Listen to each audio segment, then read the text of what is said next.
दोस्तों, इस संसार में बुराई और भलाई दोनों एक साथ बनी रहती है, पर हमारा भविष्य इस बात पर निर्धारित होता है कि हम किस बात के साथ खड़े होते हैं।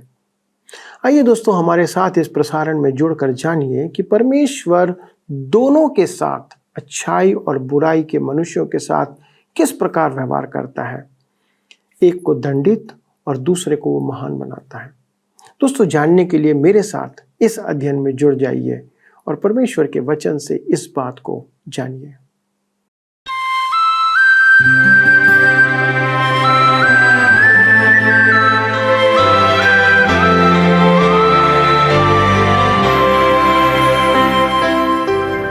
प्रिय मित्रों, आप सभी को हमारे उद्धारकर्ता प्रभु यीशु क्रिस्त के पवित्र और महिमामय नाम में प्रेम भरा नमस्कार।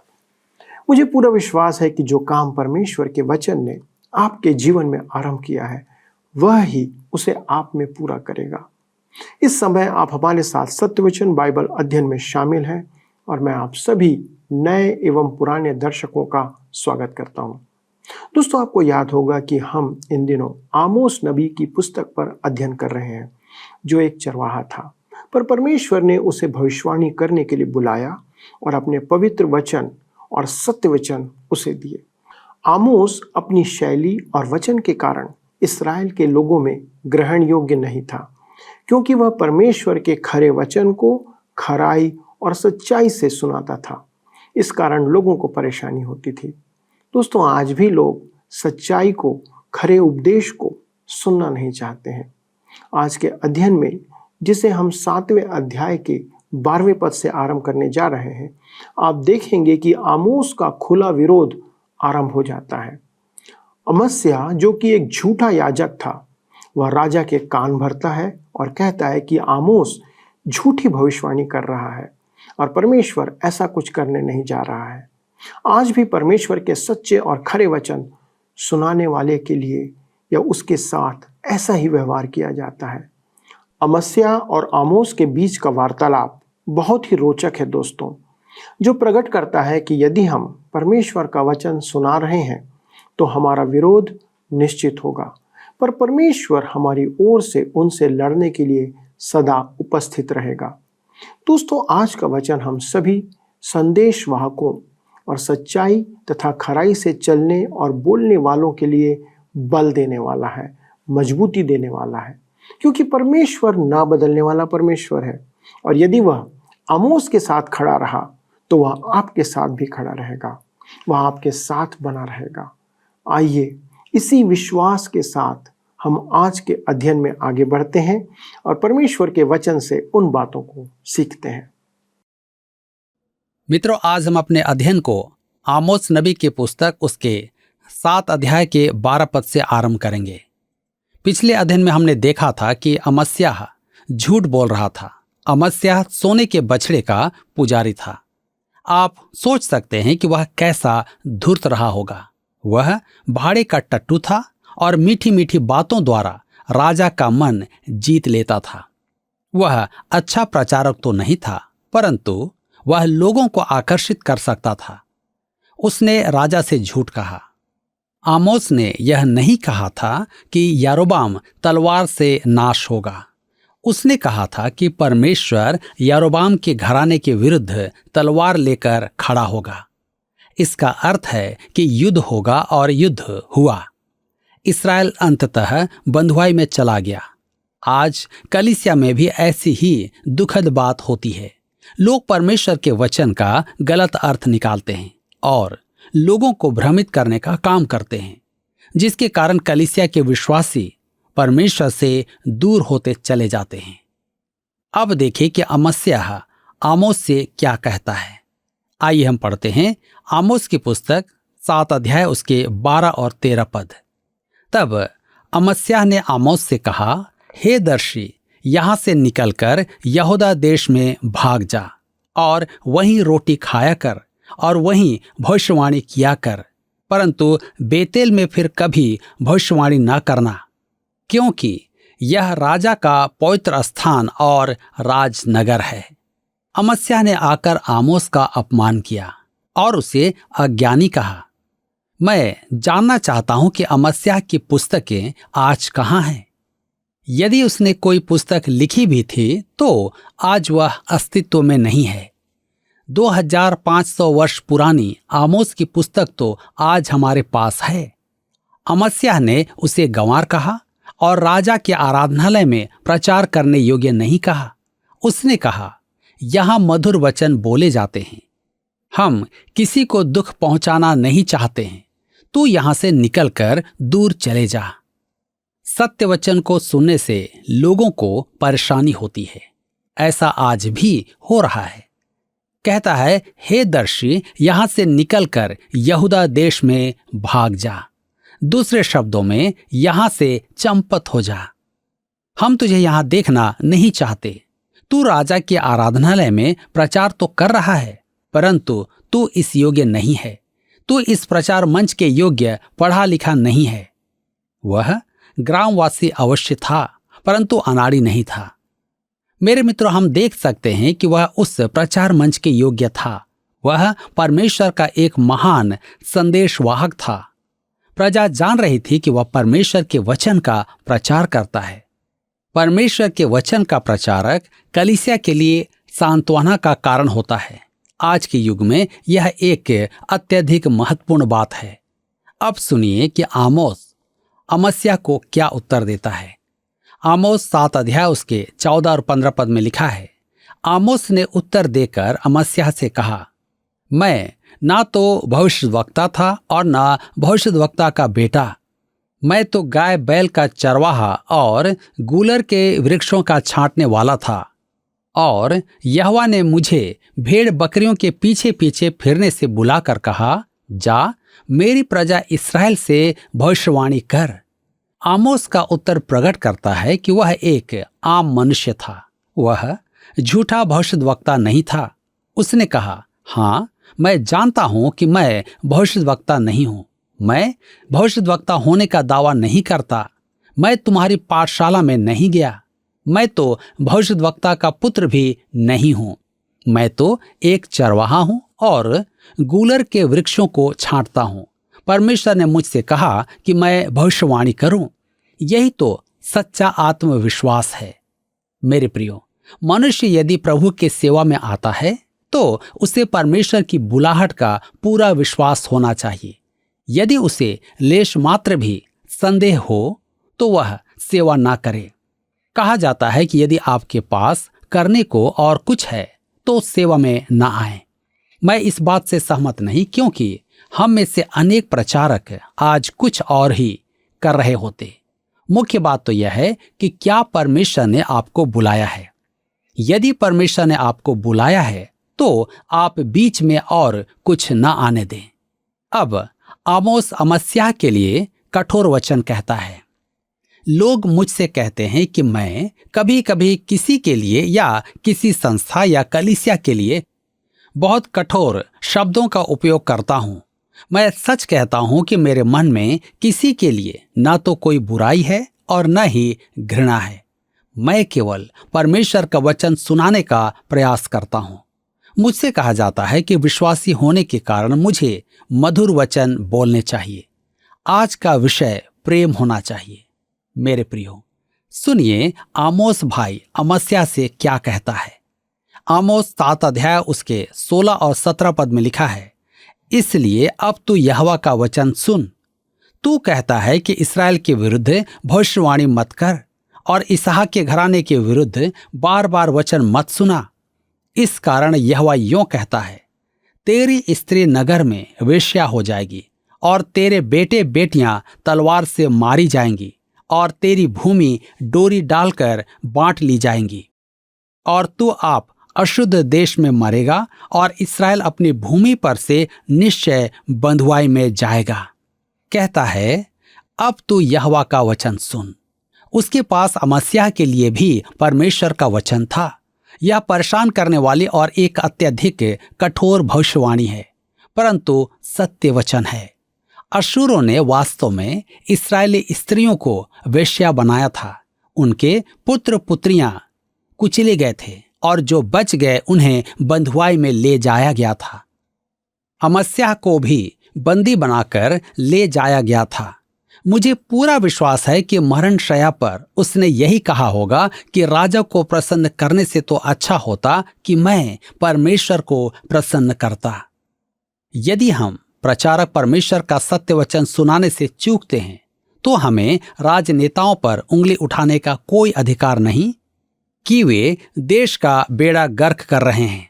मेरे मित्रों, यदि आप प्रचारक होकर परमेश्वर का वचन नहीं सुना रहे तो आपसे बड़ा देशद्रोही कोई नहीं है, आपसे बड़ा अपराधी और कोई नहीं है। यदि आपको परमेश्वर की बुलाहट है तो आपको सत्य वचन के प्रचार की बुलाहट है। यदि आप वचन का प्रचार नहीं कर रहे तो आप प्रभु यीशु के प्रति विश्वासघाती हैं। ये कठोर शब्द है परंतु सत्य है, और आमोस के वचन भी कठोर ही थे। परमेश्वर ने आमोस को इस्राएल के विनाश के 3 दर्शन दिखाए, जिनमें से 2 में तो आमोस ने इस्राएल की मध्यस्थता की और परमेश्वर ने उन्हें क्षमा किया, परंतु तीसरे दर्शन साहुल पर उसने इस्राएल की मध्यस्थता नहीं की। उनका एक बड़ा पुजारी अमस्याह था, जिसने आमोस को संदेश न सुनाने और अपने देश को लौट जाने की धमकी दी। तो आमोस ने उसे परमेश्वर का वचन सुनाया कि उसकी पत्नी वेश्या बनाई जाएगी और उसके पुत्र पुत्री तलवार से काट डाले जाएंगे और वह पराये देश में जाकर मरेगा। इसके बाद परमेश्वर ने उसे एक और दर्शन दिया जो फलों के टोकरे का है, अर्थात इस्राएल का अंत आ गया है। परमेश्वर उसे भी नहीं छोड़ेगा। यहाँ इसी के साथ अध्याय 7 समाप्त होता है और अब हम अपने अध्ययन को अध्याय 8 से जारी रखेंगे। अध्याय 8 उसके 1 पद में लिखा है, परमेश्वर यहोवा ने मुझको यूं दिखाया कि धूप काल के फलों से भरी हुई एक टोकरी है। मेरे मित्रों, फलों के बारे में तो जो कहा जाए वह कम है। मुझे फल बहुत पसंद है। मुझे सब फल अच्छे लगते हैं। मैं जहां भी जाता हूं वहां के फलों का आनंद लेता हूं। फलों की टोकरी से अधिक आकर्षक और कुछ नहीं है, परंतु इसमें एक संदेश निहित है। सबसे पहले तो फलों की टोकरी फसल आने का संकेत देती है और यह भी दर्शाती है कि पेड़ों से फल समाप्त हो रहे हैं। मेरे एक पेड़ ने एक बार बहुत फल दिए, परंतु अब वहां केवल टहनियां ही बची हैं। फसल समाप्त हो चुकी है। अगले वर्ष तक अब उसमें फल नहीं लगेंगे। अतः स्वादिष्ट फलों की टोकरी यह भी दर्शाती है कि फसल समाप्त हो गई है। फलों की टोकरी फल खराब होने का भी संकेत देती है। हमारी एक सेविका मित्र आने वाली थी, अतः हमने उसके लिए कमरा सजाया, परंतु वह 1 सप्ताह विलंब से आई। मैंने उसके लिए फलों की एक टोकरी बगीचे से तोड़कर रखी थी। उसके विलंब के कारण हमने कमरा तो बंद कर दिया, परंतु फल उठाना भूल गए। जब वह आई तब हमने कमरा खोला तो वह फलों के सड़ने की दुर्गंध से भरा हुआ था। अतः फलों के टोकरे में परमेश्वर का एक संदेश है। परमेश्वर वास्तव में एक सजीव एवं व्यवहारिक उदाहरण देता है। आइए हम पढ़ें आमोस 8 अध्याय के 2 पद। लिखा है, उसने कहा, हे आमोस, तुझे क्या देख पड़ता है? मैंने कहा, धूप काल के फलों से भरी एक टोकरी। तब यहोवा ने मुझसे कहा, मेरी प्रजा इस्राएल का अंत आ गया है, मैं अब उसको और ना छोड़ूंगा। अध्याय 7 में हमने देखा था कि परमेश्वर इस्राएल को दंड देने जा रहा था, परंतु आमोस की मध्यस्थता के कारण वह रुक गया। अब फलों का टोकरा संकेत देता है कि फसल समाप्त हो चुकी है। इस्राएल का समय पूरा हो गया है। अब उन्हें दंड दिया जाएगा। कटनी इसका प्रतीक है। मेरे मित्रों, कटनी दंड का प्रतीक है और एक युग बीत जाने के बाद दंड आता है। मेरे विचार में यदि हम कटनी का अभिप्राय ना समझे तो प्रभु यीशु के वचनों का अर्थ समझना कठिन होगा। मत्ती रचित सुसमाचार 9 अध्याय उसके 37 और 38 पद में प्रभु यीशु ने अपने शिष्यों से कहा था, पके खेत तो बहुत हैं, परंतु मजदूर थोड़े हैं। इसलिए खेत के स्वामी से विनती करो कि वह अपने खेत काटने के लिए मजदूर भेज दे। प्रभु यीशु उस युग के अंत समय में यह वचन कह रहा था, जब व्यवस्था का युग समाप्त होने जा रहा था। प्रभु यीशु क्रूस के मार्ग पर था। वह कह रहा था कि वह लौने वालों को संपूर्ण इस्राएल में जाते देखना चाहता था। उसकी मृत्यु के बाद दृश्य बदल गया। अब यह बीज बोने वाले का समय है। मरकुस रचित सुसमाचार 16 अध्याय के 15 पद में लिखा है, तुम सारे जगत में जाकर सारी सृष्टि के लोगों को सुसमाचार प्रचार करो। यह हमारे लिए है, बीज बो। यह बीज बोने का समय है। हमारा काम है बीज बोना, मन परिवर्तन लाना परमेश्वर का काम है। परमेश्वर का आत्मा वचन के बीज से परमेश्वर के पुत्र उत्पन्न करेगा। हम लौने वाले नहीं हैं। कटनी का अर्थ है दंड। इसका अर्थ है एक युग समाप्त हो गया है। मैं यथासंभव प्रयास करता हूं कि वचन का प्रचार करूं। काश मैं सब विश्वासियों को प्रेरित कर पाऊं कि परमेश्वर ने जो कहा है वह करें। परमेश्वर के वचन का बीज बोना हमारा दायित्व है। हम आमोस 8 अध्याय के 3 पद में आगे पढ़ते हैं, परमेश्वर यहोवा की वाणी है, उस दिन राज मंदिर के गीत हाहाकार में बदल जाएंगे और शवों का बड़ा ढेर लगेगा और सब स्थानों में वे चुपचाप फेंक दिए जाएंगे। परमेश्वर की स्तुति का स्थान विलाप के स्थान में बदल जाएगा और उल्लास का स्थान रोने का स्थान बन जाएगा। हर जगह लाश ही लाश होंगी। यह एक भयानक भविष्यवाणी है। मेरे मित्रों, क्या ही भयानक बातें हैं इन बातों को सुनना। आज परमेश्वर हम सब के लिए भी यही बात कहता है कि हम भी अपने जीवन को परमेश्वर के भय और डर में बिताएं, क्योंकि वह हमारे जीवन को आशीषित करना चाहता है। मित्रों, आपने देखा कि किस प्रकार से अमस्याह और आमोस के बीच में वार्तालाप होता है और अमस्याह आमोस पर झूठा आरोप लगाता है। आमोस उसके जवाब में उसे परमेश्वर का न्याय और दंड प्रकट करता है कि परमेश्वर किस प्रकार से उसे दंड देगा और उसके कारण उसका पूरा परिवार भी दुख उठाने जा रहा है। दोस्तों, परमेश्वर अपने लोगों को कभी नहीं छोड़ता है और ना ही अपने विरोधियों को छोड़ता है। आज कितने लोग अपने स्वार्थ के लिए और कुछ अपनी नासमझ के कारण परमेश्वर के कार्य में बाधा बनने का काम कर रहे हैं। अमस्याह एक प्रतिष्ठित मनुष्य था और एक आदरणीय पद पर सेवा का काम उसे सौंपा गया था, पर उसने अपनी सेवा के प्रति विश्वास योग्यता प्रकट नहीं किया और उसने वह किया जो परमेश्वर की नज़रों में भ्रष्ट था। दोस्तों, हम परमेश्वर का कार्य अपने तरीके से नहीं कर सकते और ना ही हम अपनी सोच परमेश्वर पर थोप सकते हैं। परमेश्वर अपनी योजना के अनुसार ही काम करता है और हमें भी यदि परमेश्वर के साथ चलना है तो उसकी योजना पर ही चलना होगा। दोस्तों, अमस्याह पर और उसके परिवार पर परमेश्वर का दंड इतना भयानक था कि उसका पूरा परिवार नाश हो गया। उसकी पत्नी भ्रष्ट हो गई, बच्चे मार दिए गए, उसकी सारी भूमि उसके हाथों से निकल गई और उसके कारण पूरा इस्राएल बंधुआई में ले जाया गया। यदि हम परमेश्वर के द्वारा दी गई जिम्मेदारी को या उसके प्रति विश्वास योग्य नहीं रहते हैं तो हम ना केवल अपने ऊपर, अपने परिवार पर, अपने देश के लिए दंड का कारण होते हैं, परंतु बहुत से लोगों के लिए। आइए मित्रों, हम प्रार्थना करें कि हमारा जीवन भी परमेश्वर के सामने निर्दोष और पवित्र पाया जाए। आइए प्रार्थना करें। स्वर्गीय पिता, हम धन्यवाद देते हैं प्रभु कि आपका वचन बार बार हमें चेताता है, हमें इस बात को स्मरण दिलाता है कि हमें अपने जीवन में विश्वास योग्यता बनाए रखना है। प्रभु, आपने हमें अन्य अन्य स्थानों पर, विभिन्न स्थानों पर प्रभु आपने हमें जिम्मेदारी के साथ ठहराया है। हमारी विनती है प्रभु कि हम में से हर एक, हमारे सारे दर्शक, जहाँ भी प्रभु हमें रखा गया है, आपकी सेवा के लिए रखा गया है, आपका वचन लोगों तक पहुँचाने के लिए, अनुग्रह करना पिता कि हम उसमें विश्वास योग्य पाए जाए। हम झूठ का सहारा ना लें, परंतु विश्वास योग्यता के साथ हम सच्चाई के साथ बने रहें, ताकि प्रभु हम अपने लिए, अपने परिवार के लिए, अपने बच्चों के लिए, अपने लोगों के लिए, जाति भाइयों के लिए, अपने देश के लिए आशीष का कारण ठहरें। प्रभु, अनुग्रह करना कि हम आपके सन्मुख निर्दोष पाए जाएं। धन्यवाद के साथ पिता इस विनती को प्रभु यीशु क्रिस्त के नाम से मांगते हैं, आमीन।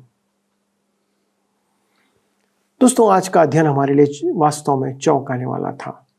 यदि आपको कोई प्रश्न है जिस पर आप हमारी सहायता चाहते हैं तो कृपया उस प्रश्न को हमारे साथ साझा करें।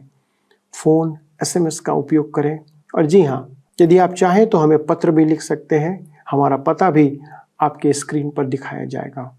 अगले प्रसारण तक परमेश्वर के साथ बने रहें, उसके वचन पर चलते रहें और विश्वास योग्यता से उसकी सेवा करते रहें।